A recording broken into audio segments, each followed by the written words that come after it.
Well, everybody set up? I want to welcome the Secretary General. We just had an outstanding meeting. He has been a strong leader of NATO, and we are very grateful for the service that he's provided. He's a great friend to the United States. We are about to celebrate the 60th anniversary of NATO at a summit in both France and Germany. It is a testimony to the strength of the transatlantic alliance, a testimony to the effectiveness of NATO in creating stability and peace and prosperity, laying the groundwork for so much that has taken place over the last several years. We have a set of challenges that require NATO to shift from the 20th century to the 21st century. Issues of terrorism, failed states, nuclear proliferation, a whole host of new challenges, as well as the traditional role that NATO has played in preserving the territorial integrity of NATO members. And at this summit, Secretary General and I have been discussing the agenda for the summit. We are confident that we can create a process whereby NATO, which is already strong, becomes stronger, where we become even more effective in coordinating our efforts in Afghanistan. As many of you know, we're in the process, this administration, of going through an evaluation, a strategic review of our approach to Afghanistan, and we expect to share that with our NATO counterparts. We've been in close consultation with them, and we believe that we are going to be able to ensure that the NATO members who've made so many sacrifices and have been working so hard already are reinvigorated, and the coordination that's going to be taking place will make it even more effective for us as we complete a successful NATO mission.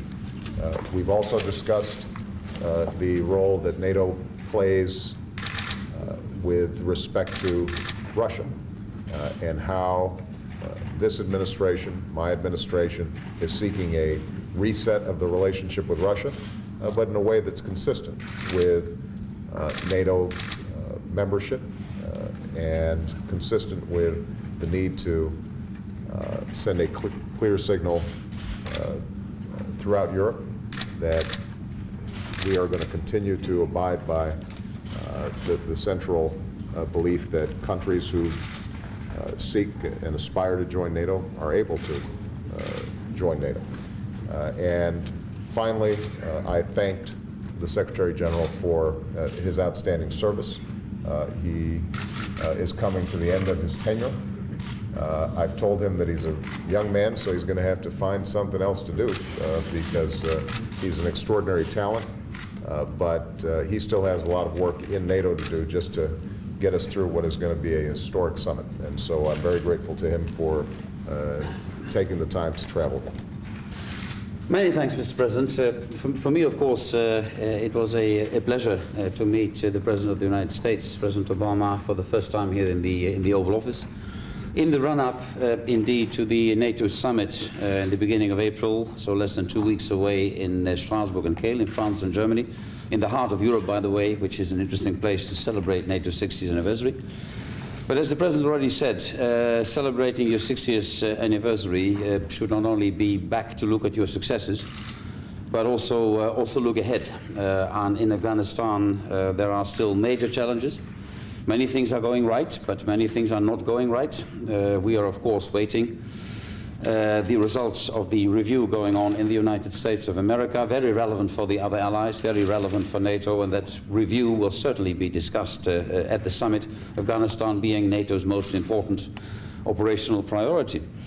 NATO's future will be discussed as well. The question, is NATO going to have a new strategic concept, which brings to the surface a number of questions President Obama already spoke about. NATO's expeditionary capabilities, never forgetting NATO's core function, the integrity of the NATO territory.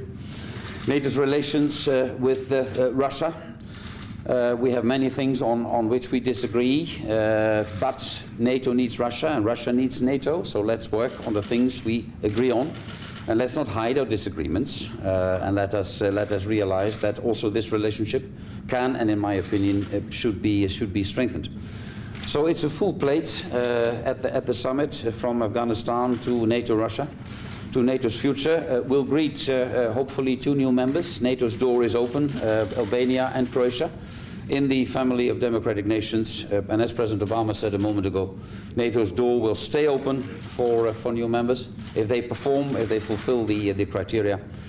And I'm quite sure that President Obama's administration, as we discussed in the past 45 minutes, is and will be a staunch supporter of the North Atlantic Alliance, because it was and is and will stay, Mr. President, a unique alliance bringing the United States of America, Canada, and the European allies together. So it was a privilege to talk to the President. Thank you very much indeed, sir. Thank you. Thank you. Thank you very much. Thank you. Thank you, guys. Thank you.